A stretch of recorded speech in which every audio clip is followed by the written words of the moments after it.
Shalom Alehem, apa kabar? Kita hari ini lagi ada di Baligi, di pinggiran Danau Toba, menikmati kasih dan kebaikan dari Bapak Yahweh. Saya tidak sendiri, saudara yang dikasihi. Ya, saya bersama mempelainya, ada Ibu Mira Fasiska. Kami baru pulang pelayanan dari Sibolga dan kami jalan ke Danau Toba ini, ke Sibolga itu sangat mengerikan, penuh dengan lika-liku, penuh dengan tekongan, ya sangat menyeramkan juga. Cuman ya kita percaya perlindungan Bapak Yahweh luar biasa. Baik, hari ini saya mau membagikan, ya saya diingatkan ya tentang 1 Samuel, ya 1 Samuel 3.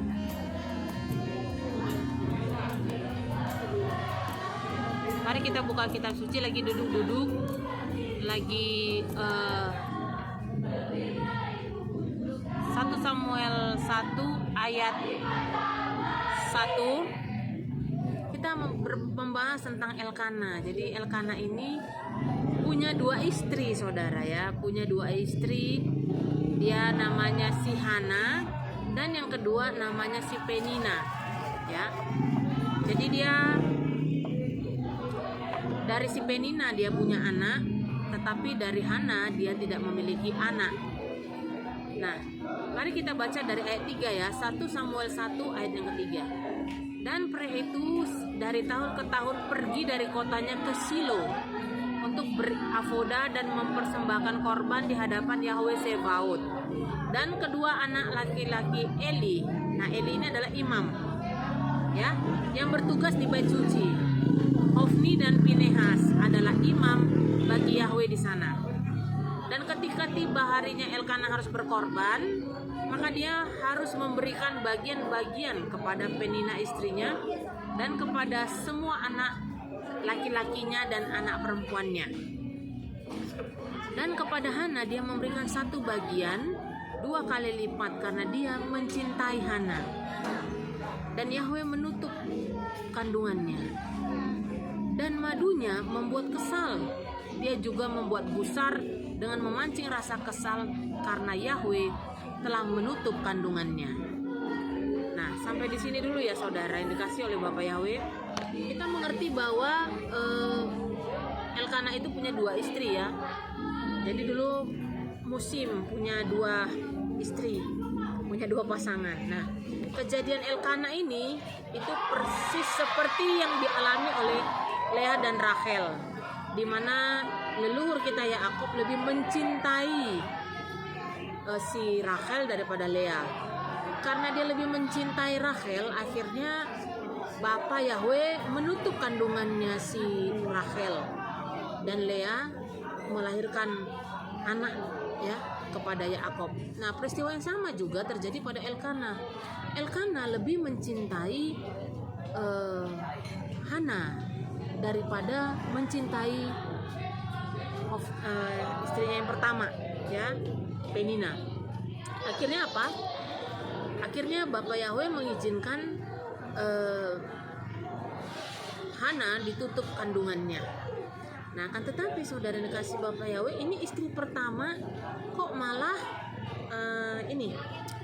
memanfaatkan kelemahan keadaan daripada Hana yang tidak punya anak kandung, ya, belum punya anak. Jadi ya bisa jadi kan dihina, ya, kamu mandul, kamu tidak bisa punya anak, seperti itu ya. Lalu akhirnya Hana sedih menangis. Kenapa? Karena dibuat Penina hatinya itu gusar. Ya pasti kalau hati gusar pasti sampai sakit hati ya. Nanti kita baca ayat selanjutnya, dia sampai sakit hati. Ya, bahkan rohnya menangis dikatakan. Lalu ayat yang ke-8, Elkana berkata kepada Hana, "Mengapa engkau menangis?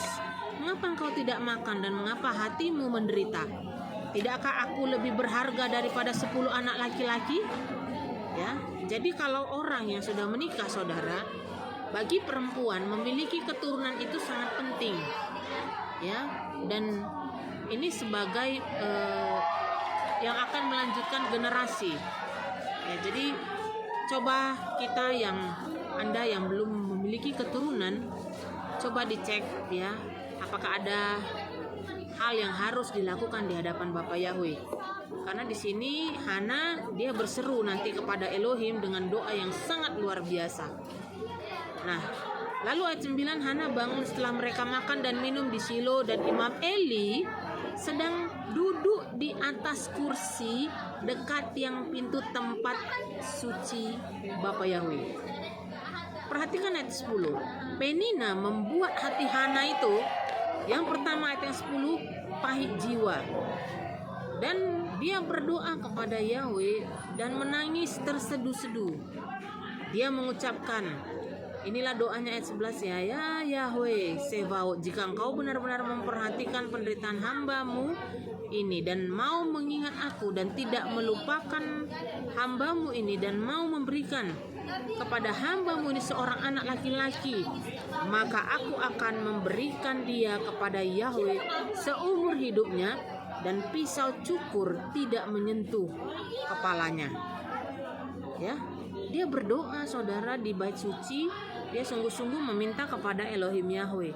Nah, sementara imam, perhatikan baik-baik, imam itu melihat mulut si Hana. Lalu dia bilang, Hana kamu mabok ya? Jadi ada imam yang seperti ini ya saudara ya. Jadi gak kebayang pas Anda berdoa, Anda pengamat kamit, tanpa suara terdengar, tiba-tiba gembala Anda atau sekitar Anda mengatakan, kamu mabuk ya? Gimana rasanya? Anda sakit hati atau Anda tetap keep positif? Terus dibilang ayat 14, berapa lama lagi engkau mabuk? Singkirkanlah anggur daripadamu. Ya, jadi saudara, Hana menjawab saudara dengan bahasa yang positif ya. Dia bilang, bukan tuanku, ayat yang ke-15. Aku seorang wanita yang amat menderita di dalam roh. Bayangkan tadi dia pahit jiwanya, ya. Kemudian dia juga menderita di dalam roh. Aku tidak meminum anggur dan atau minuman keras, tapi aku sedang mencurahkan jiwaku di hadapan Yahweh. Janganlah memandang rendah.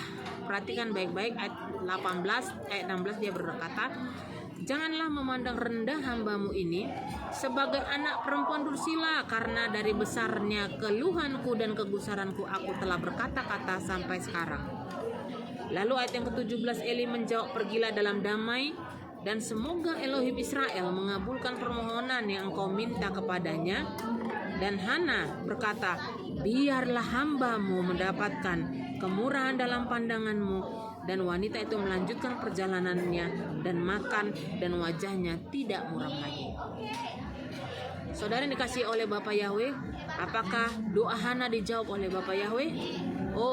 Anda baca di ayat selanjutnya, ayat 19. Bapa Yahweh membuka kandungan dari Hana, dan Hana melahirkan seorang Nebim, seorang yang dipakai untuk mengurapi raja atas Israel.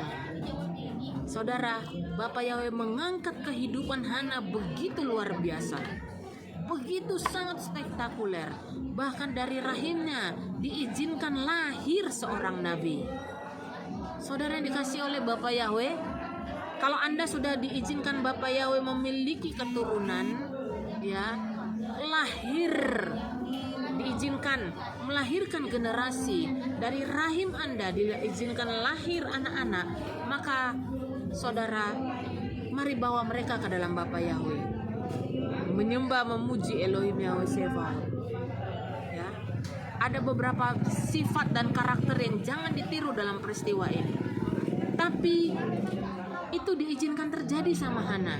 Ya, kalau Pinena tidak menghina atau membuat hatinya gusar, mungkin Hana tidak akan berseru seseru ini, saudara. Ceritanya nggak akan seseru ini. Ya, mungkin Bapa Yahweh tidak akan membukakan kandungannya. Mungkin dia sudah nyaman dengan cintanya Elkana. Ya, dan cukuplah ya, cukup suaminya. Ternyata nggak cukup, saudara. Ya, makanya akhirnya Bapa Yahweh mengingat, ya, kebaikan dan doa-doa daripada Hana. Yang kedua, karakter yang jangan ditiru itu adalah Imam Eli ya. Masa orang berdoa dikata-katai mabuk ya. Kan gak enak ya kalau kita lagi berdoa ya kok mabuk ya gitu ya. Jadi ada imam yang seperti ini saudara. Nah, beda dengan orang sekarang, kalau sudah dikatai saja sama gembalanya atau sama pemimpin rohaninya itu langsung marah-marah, langsung gak beribadah ya. Beda dengan Hana saudara. Bapak Yahweh mempercayakan ya seorang nabi lahir dari rahimnya Hana. Saudara dikasih Bapak Yahweh, perhatikan karakter kita, perhatikan sikap hati kita. Karena Bapak Yahweh itu menguji dan melihat hati. Sebagai mara mempelai Hamasya, beribadahlah sungguh-sungguh dengan tulus, berkorbanlah dengan tulus ya. Karena Elkana juga rajin membawa korban ke bait suci dengan rasa tulus dan ikhlasnya, sehingga dari dua istrinya ada anak laki-laki.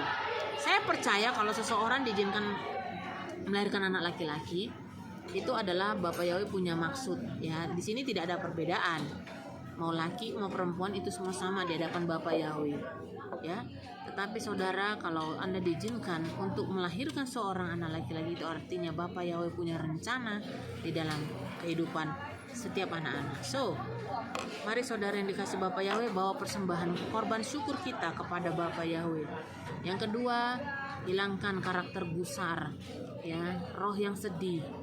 Jika roh kita sedih, hati kita gusar, maka berdoalah kepada Bapak Yahweh, berserulah seseru-serunya, maka Dia pasti akan menjawab. Baru kata Yahweh Elohenu melech olam somea tefila angka Israel, Obdam Adonai Masya.